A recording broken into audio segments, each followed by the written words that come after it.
Welcome to the Bicurian podcast, where we explore and embrace the seeming contradictions of life.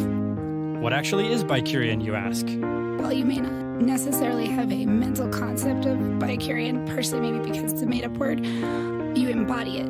What's happening right now in terms of the divisions between us is a focus on that which is different. And lack of understanding and empathy for people's beliefs is no longer an excuse. And it is in the differences we carry in ourselves that we find the Bicurian moment. When you really dig into something, you're going to see some depth to it.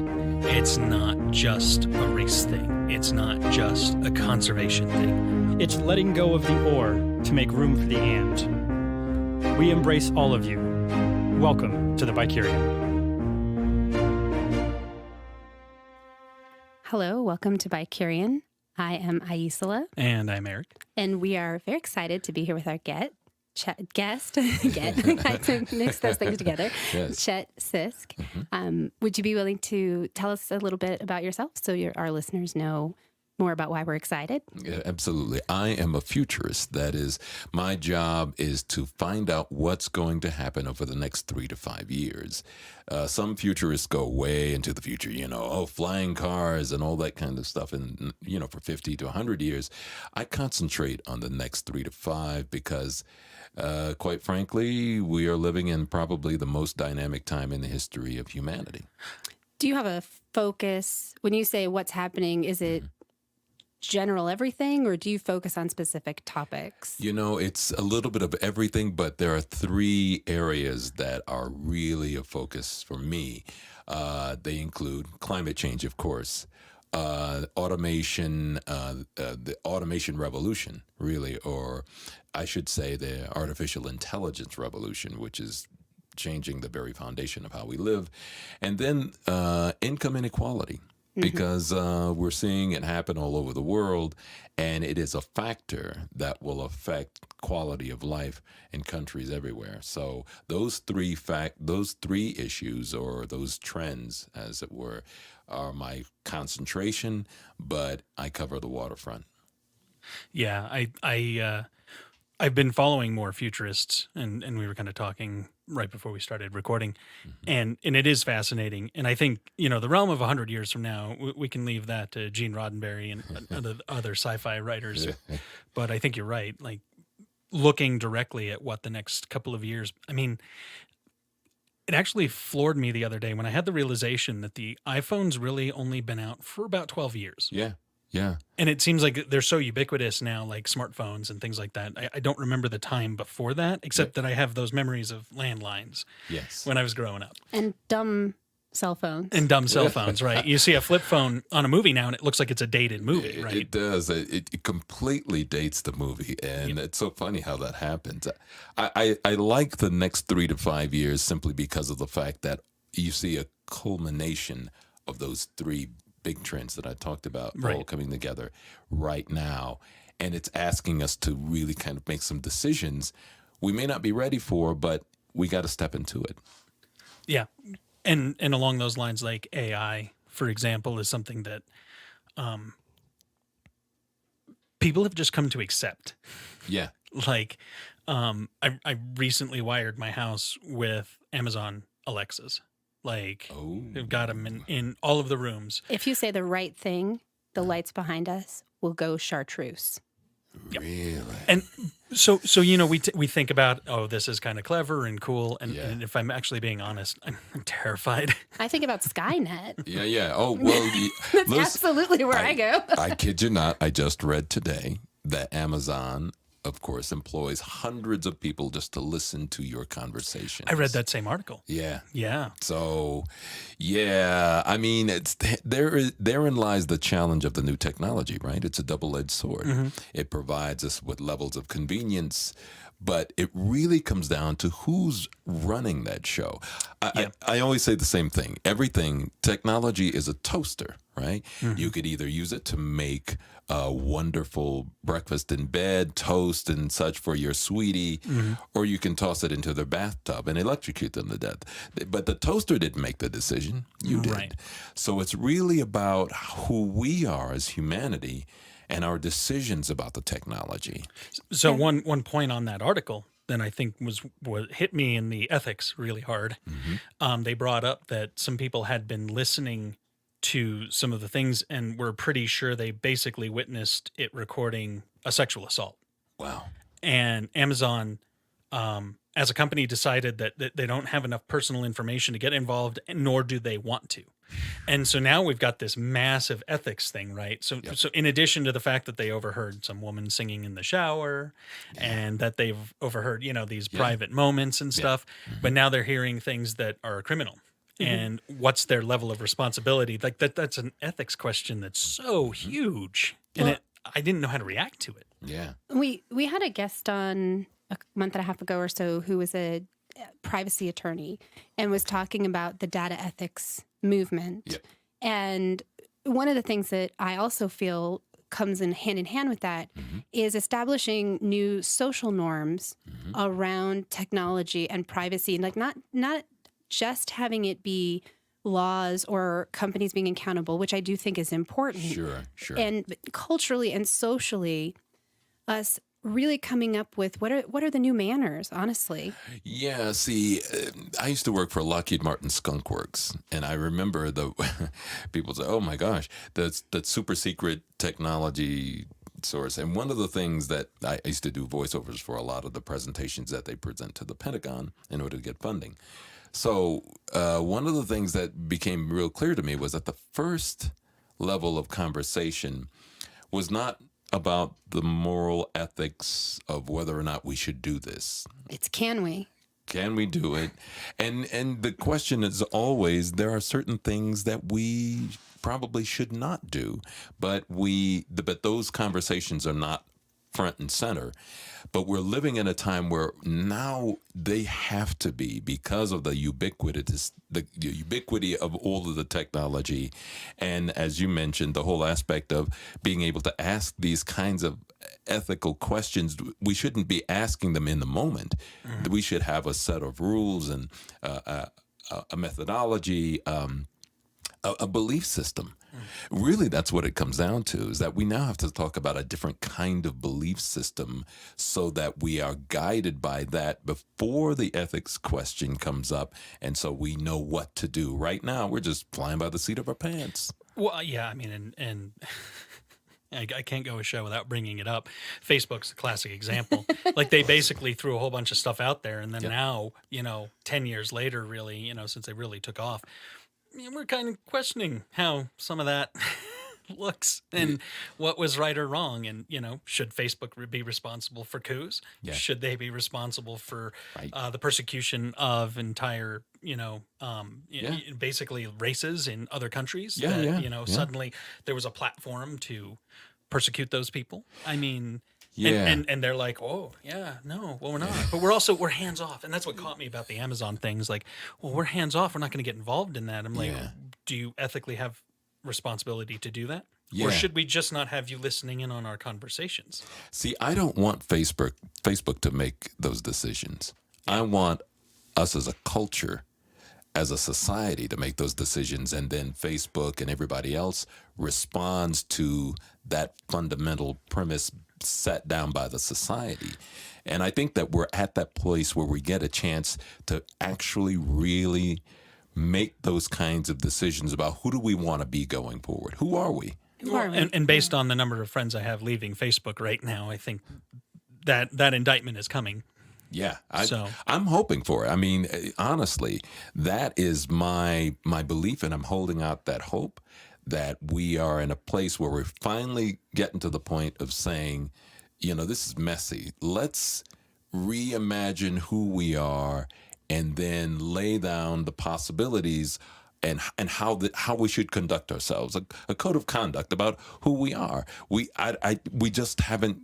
I think, and this is just my personal opinion, that all of those things that are happening with Facebook and privacy and all those things are bringing us to the point of a question of questions that we should be asking and answers that we should be seeking. Well, you're reminding me of there was a person that I was listening to on a podcast by The Economist, and I can't recall who it was.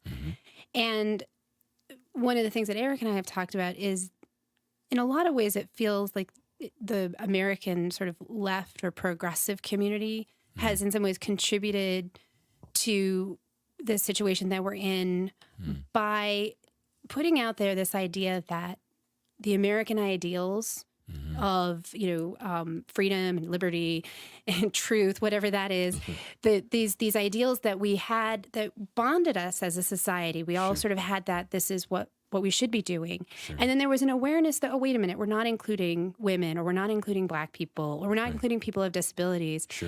And we went from these are our ideals that we share, and this is who we are, to we aren't doing it, so therefore our ideals are a lie. And the reality is that we as a country have probably never lived up to those ideals. Like when we were founded, even the basic racism that was part of how we were founded, the basic sexism that was baked in. Okay, we said this is what we were doing, and actually it's not what we did. However, I feel like this woman was saying this, and I was like, I think I really agree with her that we really went in the wrong direction as a left leaning philosophy by saying, oh, these ideals are fake, instead of saying these ideals are powerful, they're bonding, and we are not applying them. We are not living up to them. Even if we never have, that doesn't mean they're not worth seeking to live up to or into. And so we don't have anything to even speak to the conservative community around a shared ideal because we crafted our own set. And now we bash each other over the heads. You're racist and you're not patriotic, and we aren't able to come together because we don't have that foundation of who we are as something we can actually agree on. We've turned it into someone has to win and someone has to be defeated.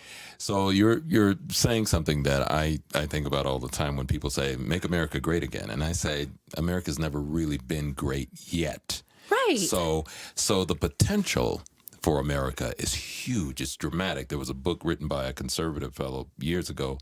His name was Ben Wattenberg, and he wrote this book called The First Universal Nation.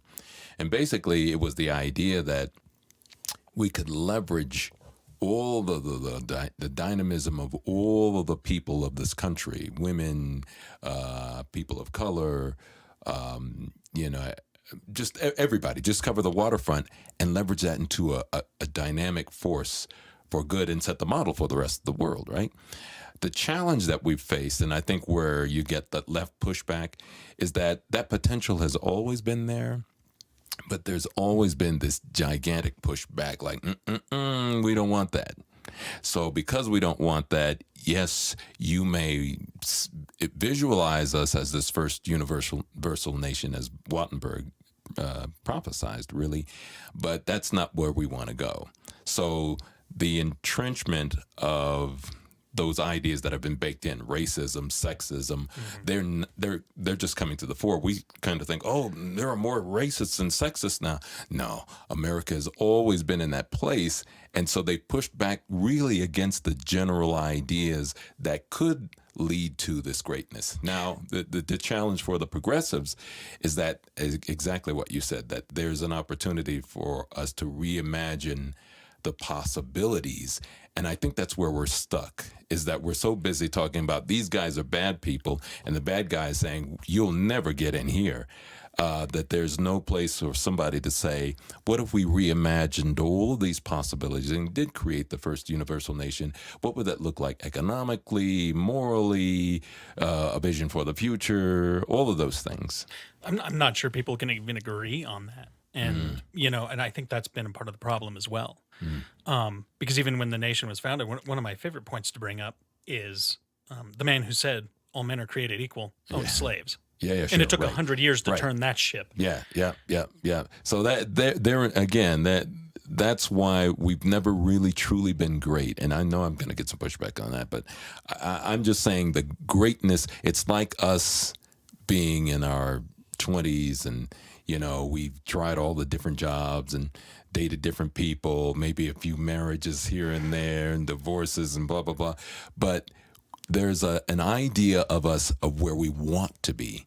And then at some point in time, hopefully, if we learned our lessons and we figured a few things out, we arrive at that place and we arrive at our greatness and we stop and say, I finally become the man that I always wanted to be.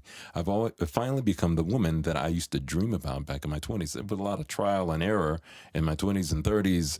But now in my 40s, I think I've finally got the grounding. And I think that it's messy, but I think that we have the potential for that. And I think crises bring about potential. That's why I'm a hopeful futurist in the sense that I think it's gonna get messy, and it is messy. It's been messy for a long time, quite frankly. Yeah. But the potential for us for greatness is greater now than any other time, I believe, in the history of this country. Yeah, I would agree with you.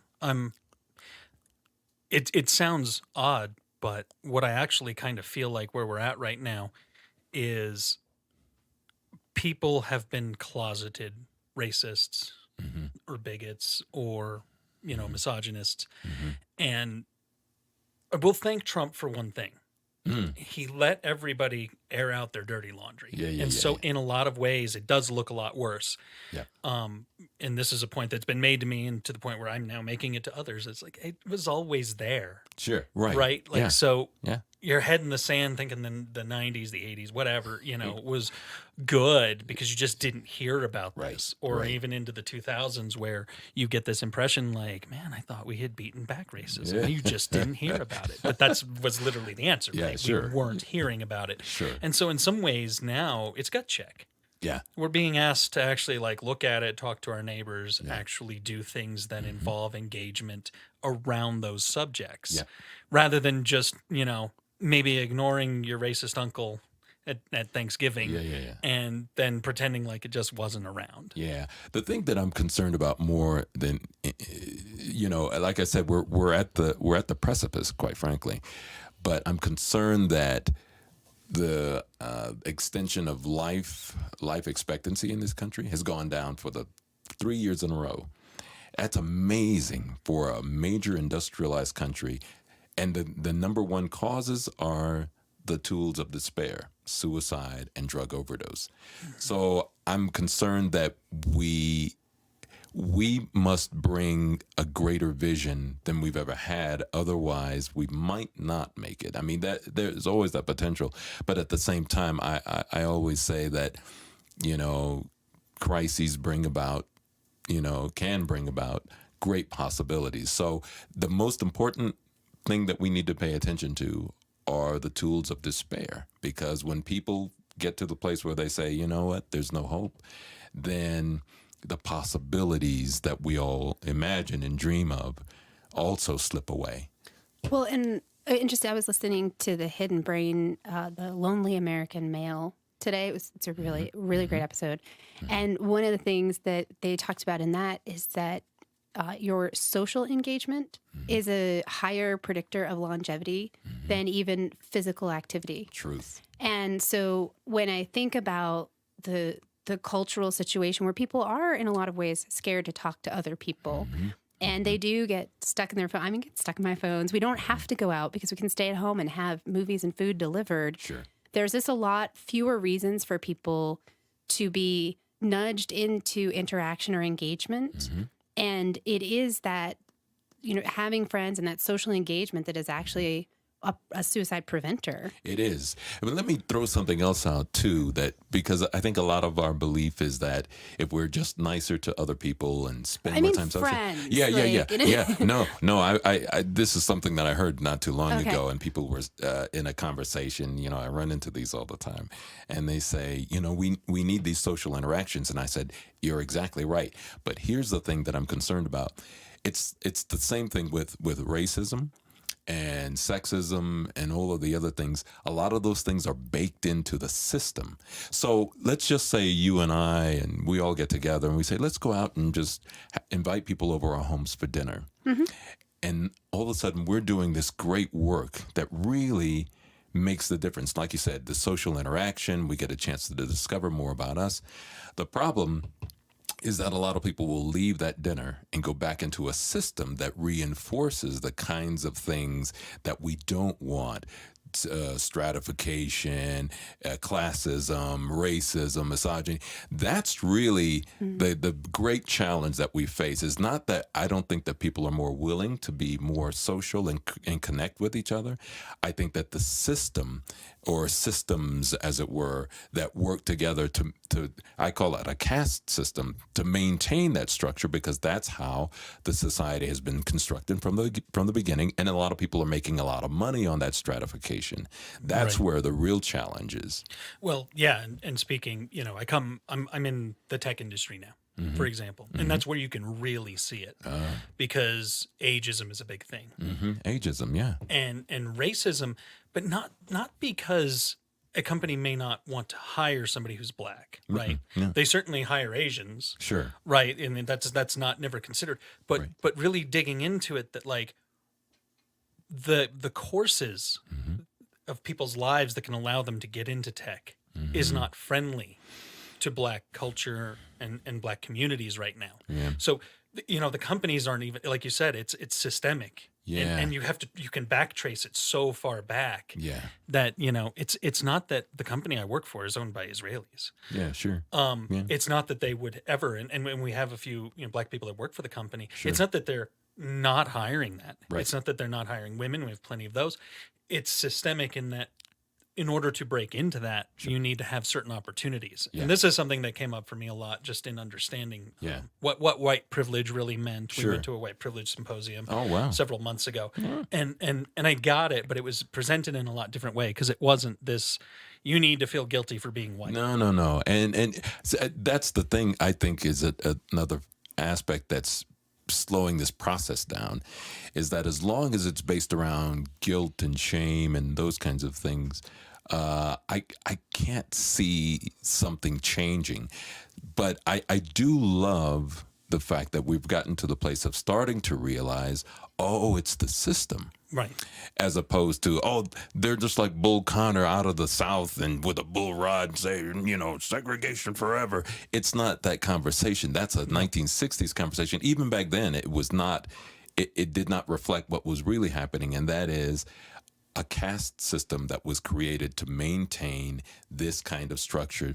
But now Right. what we're seeing is that we're seeing the futility of that system, that the technologies, I would argue, are challenging those systems to say, the system that you needed, that caste system that you created in order to leverage humanity or the other people, slavery, discrimination, whatever, you don't need that system anymore because the efficiencies of the technology say, you don't need to do that. So now we're trying to figure out, oh my gosh, well, it's baked into the system. So what do we do now? Well, this is the opportunity for us to become great and to be able to leverage all of the potential that we never saw before because we were comfortable in caste. So this is the first time, I think, in millennia, hundreds of years, where people are starting to say, let's re-examine the human experience in this country. Because if we re-examine it right and look at all of the potential that it creates, the possibilities are endless. And then we become the Star Trek culture that Roddenberry was hoping for and Picard talks about all the time. But until we get past this great, and it's not just about the stuff, the real crazy stuff that's baked in. It's also about our response to climate change. So if we use the old system, and I keep saying this all the time, that the command and control model that basically kind of ruled the day for the past few hundred years, it is not agile or has the capacity to be able to take a society through the kinds of changes we're about to go through. It just does. It won't. It can't. It tends to use a big stick, and then all hell breaks loose. Feminine principle leadership, which says everybody matters, and how do we leverage everybody, and how do we get everybody in, that is a much more flexible and agile system and leadership model that could actually lead to us leveraging the best of all of us. But we're and it's going to take a minute, but that is as far as I'm concerned, that's the only way forward. Yeah. Well, and you're talking about sea change. Yeah. everything we've talked about here comes down to a pretty massive shift in thinking, and it's happening. Yep. And one of the things that we talk about all the time, we do live in our bubbles. We don't have a whole lot of friends. She has more based on her background and staying in touch with people from when she was a Mormon. Oh, wow. To actually talk to that, right? But I mean, I don't remember the last time I was talking to somebody at work and they're like, who would vote for Trump? 125 million people did. They just don't cross our paths. Yeah. And that's where, outreach and different kinds of things could work. But even then, the other side's not always any more interested in that conversation than we have success in bringing it to them. Sure. And that was Vanessa Otero, who made one of the first media bias charts, was on the show in November, and she has a blog on junk news. She says, and her view is we need nutritious news, and we need to do civic exercise. Is that what she called it? Right. And so in terms of if you've been eating a lot of junk news and you're noticing that you're feeling polarized and short tempered, you need to go do some civic exercise. You need to volunteer in your community or go to a presentation by someone who has a different political view, or talk to someone you don't agree with. Go sit in on a local city council and meeting. listen to them. Yeah, see Right. what's really happening in your community, not just this high level U.S. versus Korea or whatever. See, the great challenge that we face is, again, I think we have developed low information populace. Yes, That's we the have. challenge, because so they're looking at all that and they're like, I don't need that. I only need one guy to tell me exactly what to do, and there's no push to seek a greater amount of information. That's a challenge I think will always be there. Well, yeah. and a question I want to ask you, because I know you have a journalism background. Yep. A friend of mine was talking about that exact experience, that, her parents are big Fox News watchers, and they take, and she's like, they're actually pretty critical thinkers, but they just watch the news and they don't really question it. And she said, and I think it's because growing up, the anchors were actually journalists, and their job was to represent a lower bias.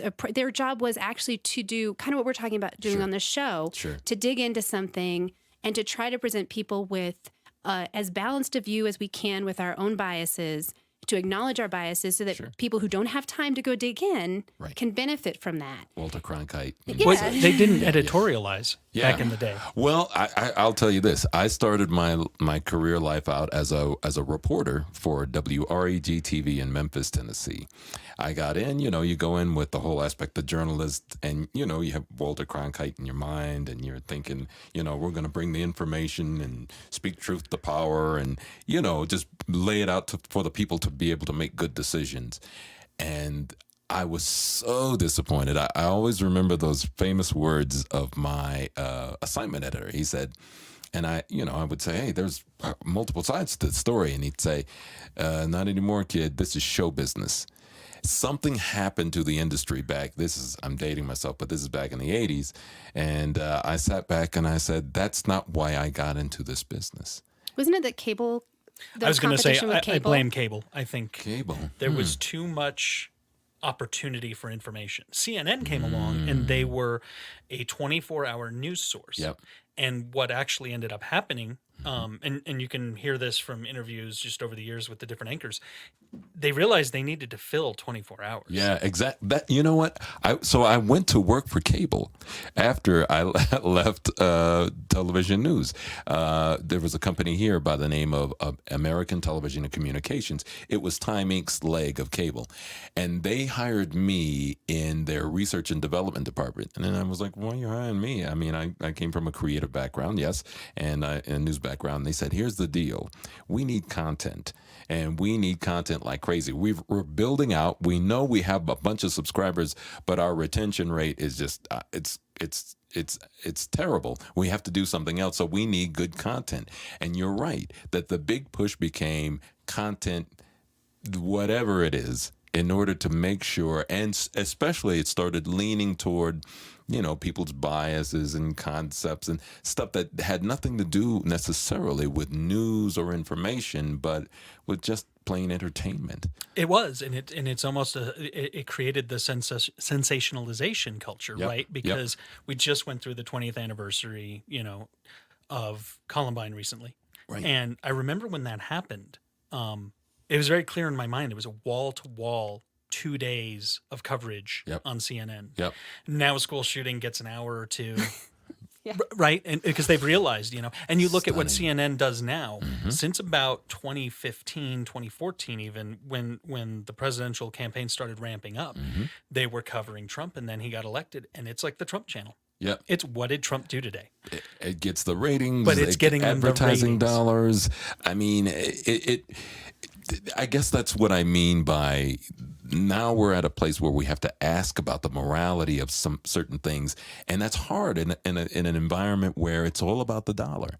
So, Yeah. but now we're facing levels of challenge to the quality of life and the core of our existence that we've never faced before. Yeah. So to me, that has at least brought us to the point where we have to ask some really pressing questions that we've never asked before. And may I say that I think the only way forward as far as leadership is concerned, it's going to take a level of visionary leadership we've never seen before too. Yeah. And not just the person that says this is wrong and this is right, but someone who's able to reimagine what it means to be human in the United States and around the world, and say, how do we set that tone? And then have a number of people who will say, I will support that because the alternative is not tenable. And that's a different kind of leadership. I tend to think that it will be a female that will do it, simply because of feminine principle leadership. Women tend to lean toward bringing everybody in, empathy, checking in on everybody. There's enough for everyone, sharing. I nominate Nita.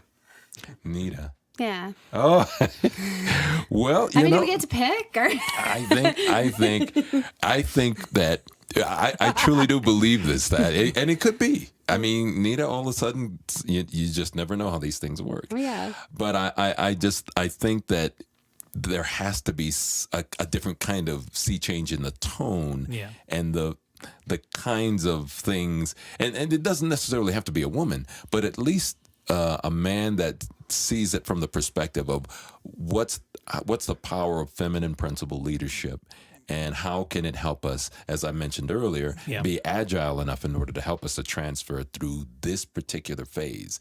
I'm telling you, and I'm repeating this, but the command and control model is destruction. It's destruction. I mean, in the end, and in this particular time, maybe in some other time, in maintaining caste, it might have been, but the world is a different place, primarily because of the technology and our thinking of it differently. So it needs a different kind of complex, nuanced vision.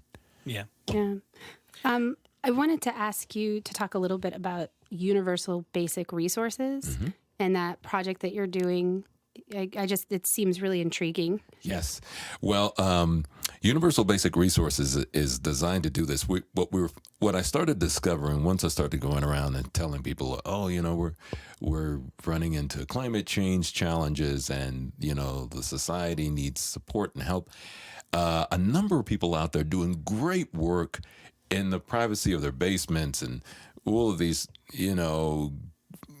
farming, technology, and they are looking. There are some just people who are bringing great solutions to the great challenges that we face, and Universal Basic Resources is designed to bring all of those people, their platforms, their tools, their ideas to a platform that allows us to take it. So wherever I go in the presentations I do around the world, I can say, get on our platform, and there are people there that are now bringing all of these tools that your community may be able to access, you may be able to access, personally, so that we can do better in being able to transfer through the next 3 to 5 years. It is focused around not just people saying, hey, I sell new cars, but more like people who are saying, I have a way to be able to increase the efficiency of hydroponics. Or here's another way of us being able to distribute food. And these are people that I just kind of discovered along the way who've been toiling in their basements and such. And I said, we want to bring you to the fore, and we're going to use our platform in order to make that happen. So we're just now going through this giant shift, primarily because of a revised website to focus on them.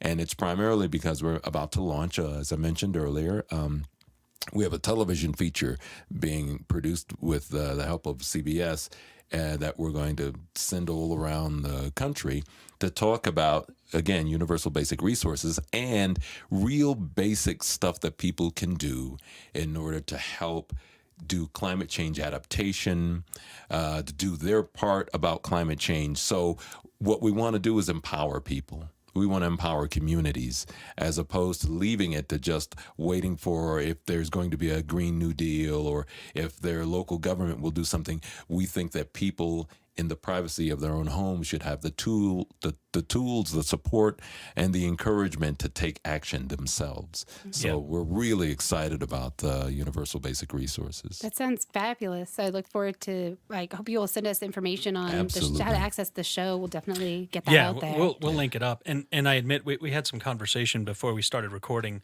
around climate change, and I intentionally didn't bring it up because I'd actually like to do a show in the near future and go over it in more detail and not just have it part of this general discussion, because I think you have some fascinating thoughts on that, and it's kind of in your wheelhouse even more so.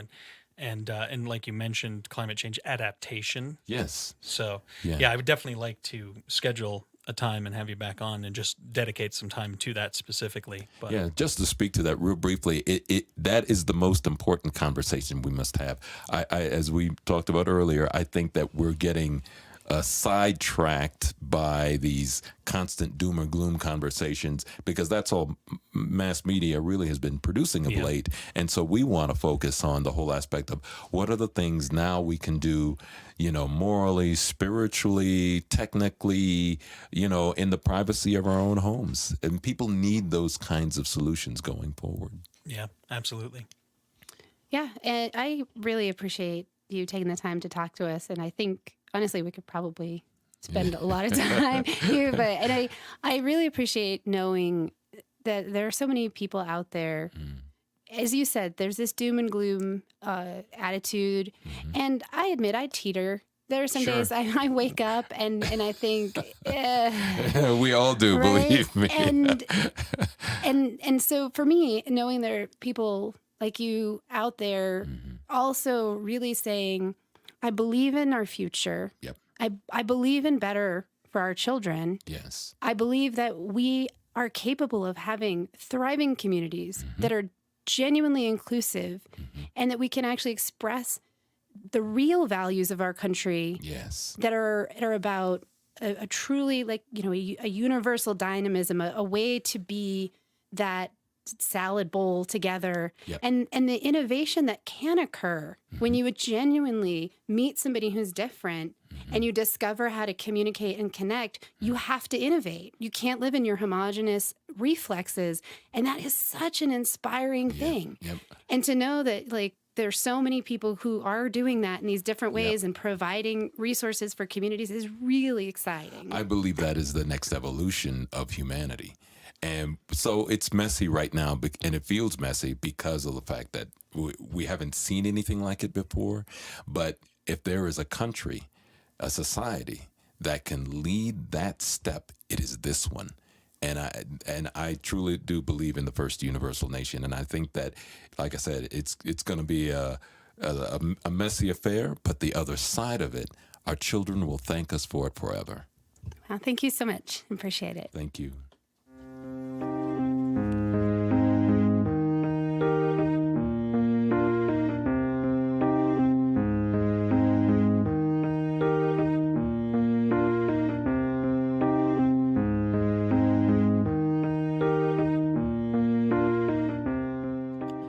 Welcome to this week's Bikerian Moment.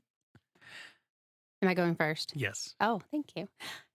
So recently ish, Joe Biden has been called out for some of his public behaviors. And while there's a whole Me Too kind of view of that, one of the things that I found really interesting was an article in The Atlantic that was talking about touch and physical contact. And they referenced Biden. That's how I ended up reading it, Right. is that larger context. And for instance, one of the things they had in here that I thought was really interesting, over and over again, they've shown that humans require touch for development. It's not a optional experience. We really need it. Yeah. And people who have more touch in their life tend to be healthier. They did a study on people who were exposed to the flu virus, and the ones who had more hugs were more likely not to have succumbed to it. Got it. And they did this other study in 1986 that has been replicated many times in the pediatric journal that showed that 10 days of body stroking and passive movements of premature babies for less than an hour led those babies to grow 47% faster than the babies who were not. And they've done several things with babies to show that, like, the babies that are exposed to daily touch, and then they have some other studies they've referenced around people with cancer and other types of heart, like larger illnesses, MS, 15 minutes a day of touch. And it doesn't have to be therapeutic touch like a massage, or it doesn't have to be something that is an educated or trained touch. Just simply the act of being touched about 15 minutes a day will relieve pain symptoms and increase their resiliency and those kinds of things. And so this article was kind of talking about the conundrum of touch, which is that on the one hand, there's a massive body of scientific data that indicates that it is not just helpful, but extremely helpful for our physical and mental and emotional health to have regular touch. And we are, as a society, moving farther and farther away from touch being something that is comfortable or helpful for people to engage in even like kind of casual ways, that even handshakes can be rejected. We know someone for whom a handshake is considered to be too intimate. They won't do that. Yeah.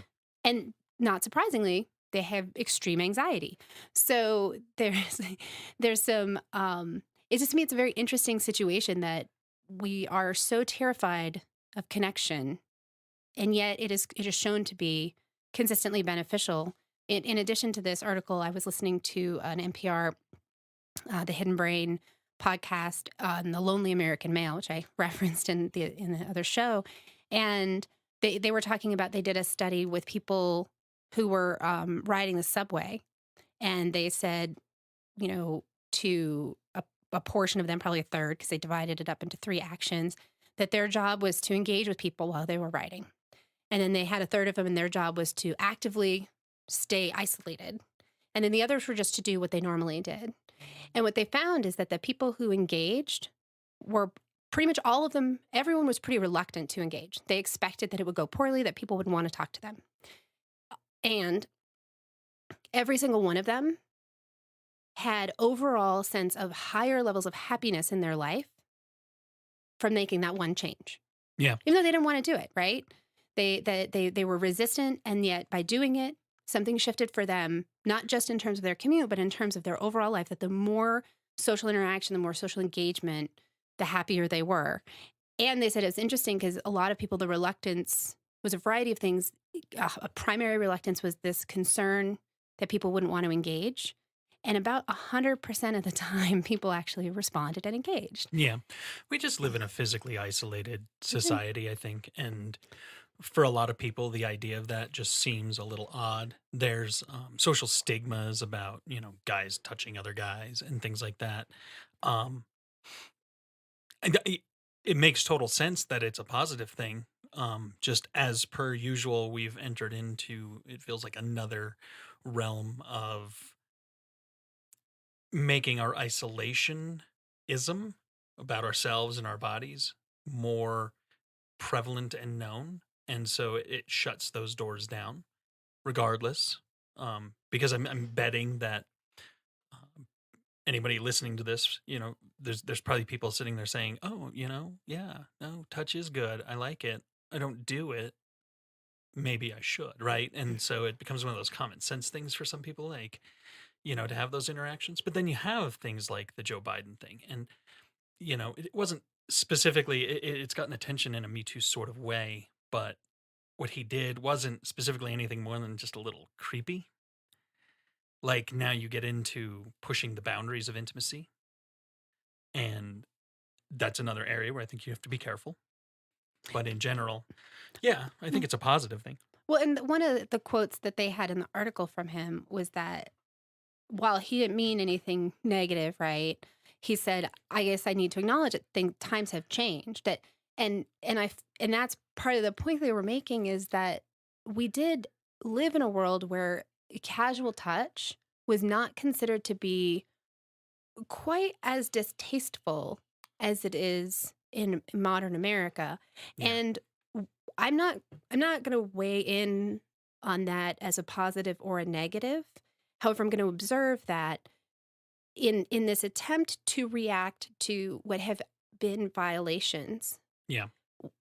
I think a byproduct of that has been a fear of touch.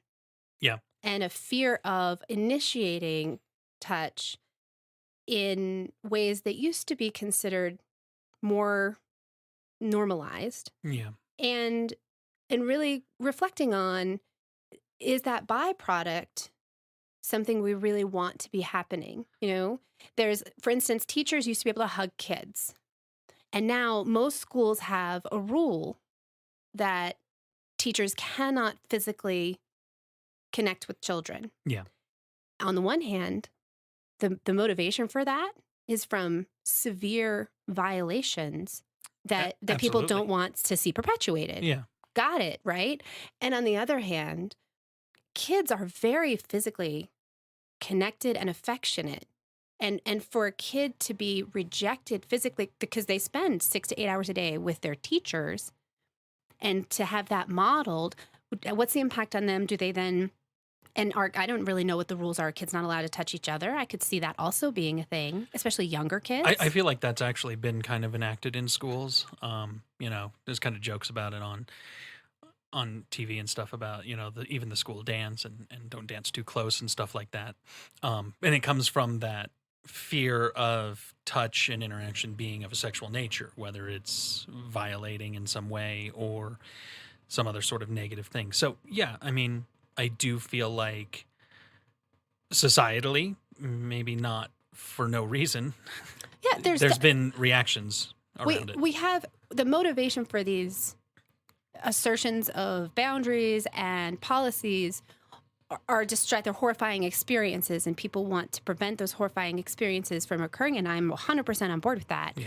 And yet there's also this byproduct of creating even a more concern, physical isolation.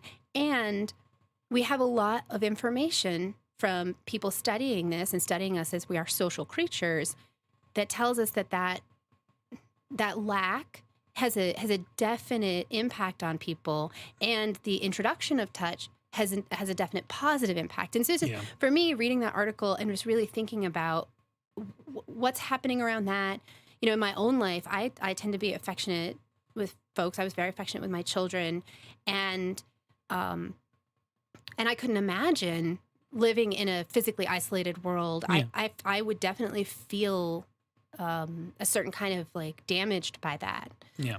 So it's just something I wanted to bring up as a way to consider some of the context of what's happening, and recognizing that this byproduct that we're creating is going to have its own pretty negative impact on our culture.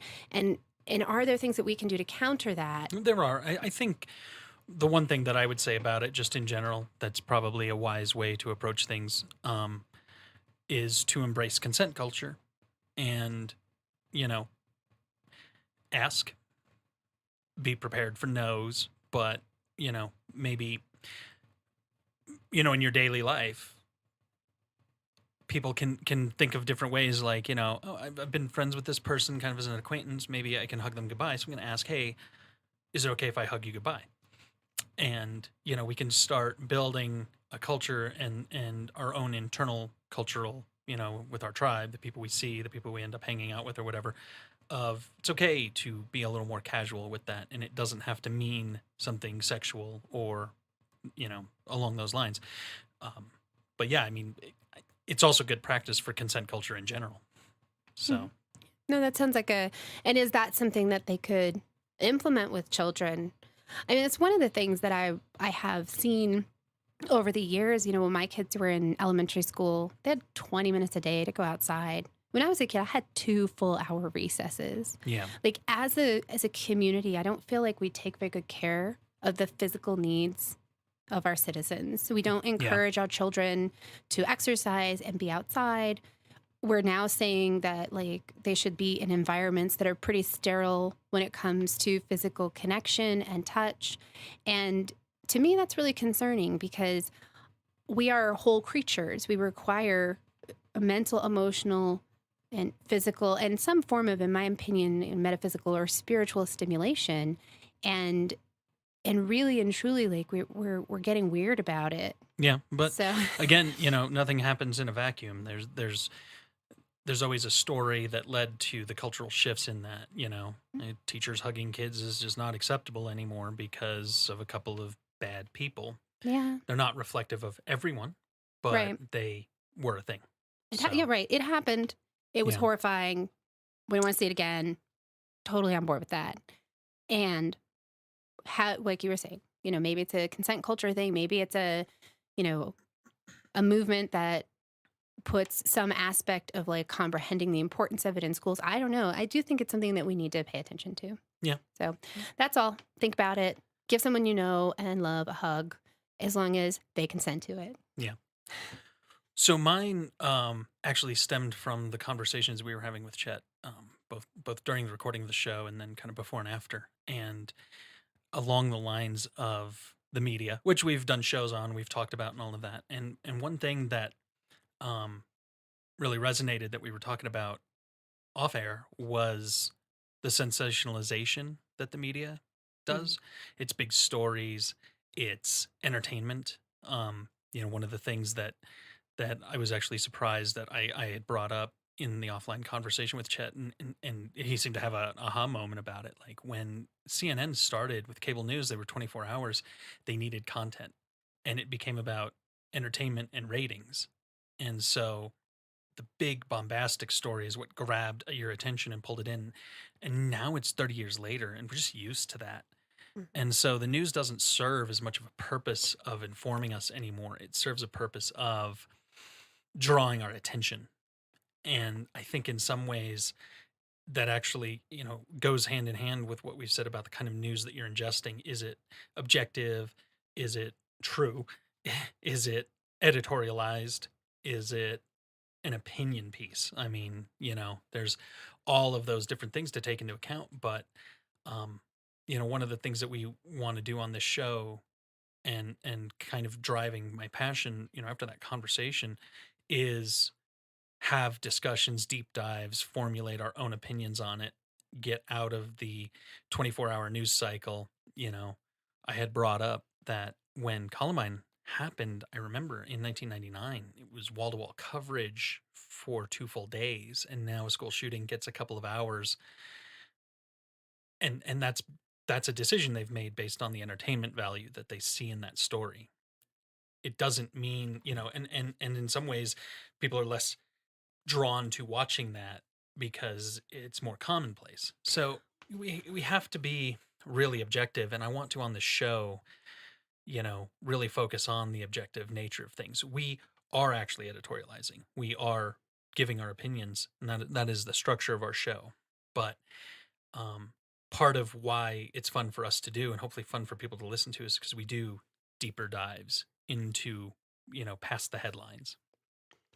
Well, and something we talked about is, and talked about with Chet, is that one of the motivations that we had for the format was to give folks who don't have the time to go out and look at several resources or have a chat with one of the guests we have that knows a little bit about the situation, Like, right. How many people find an expert on something they're interested in to talk to?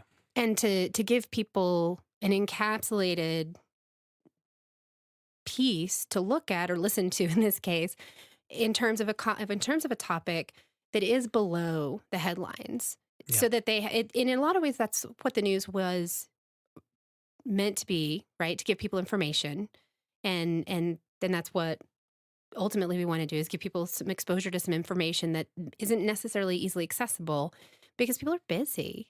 Yeah. And the other thing that I'm thinking about is the adaptation. I mean, he was talking about adaptation in terms of climate change, right? Like you have to Mhm. accept that this is what's happening and adapt to what exists and prepare for how it's going to affect things. And I just had this flash of, in terms of the news, there's an adaptation as well. Like if it has to be entertaining in order to get people's attention, I like the John Oliver approach, right? It's very entertaining. Yeah. And yet it is also generally a pretty deep dive into a topic. And things that, I mean, I like his show, and he covers things that I just would never thought of. And I feel like I have an informed opinion around those things.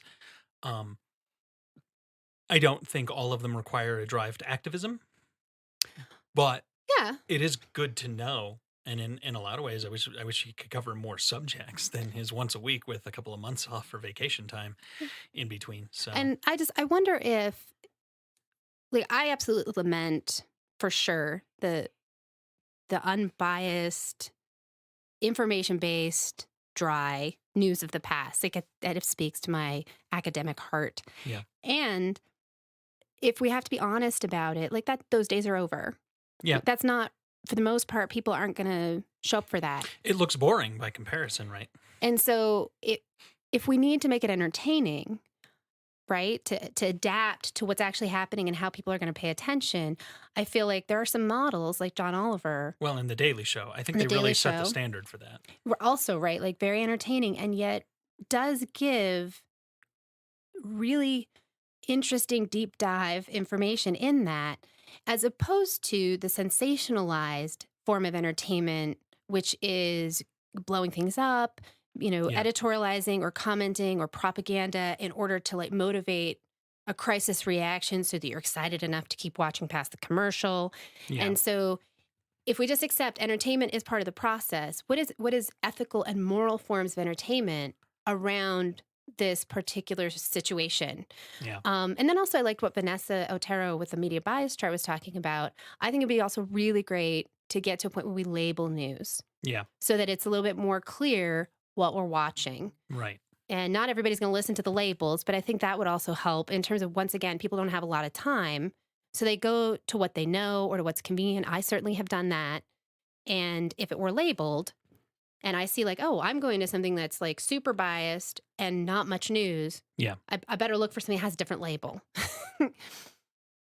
Yeah, absolutely. So, I mean, there's definitely something to that. And I think, we just need to be responsible. And, our commitment here on this show is to do what we do. And hopefully it is both entertaining and informative. But check your facts, check your knowledge. Check your assumptions. Yep. So, and on that note, thanks for listening. Please join our mailing list at bit.ly/bicure, BICUR, and get episodes and blogs conveniently emailed directly to you. Learn more about us at bicurian.com/podcast. If you like what we're doing, please rate us on your listening platform of choice. Thank you.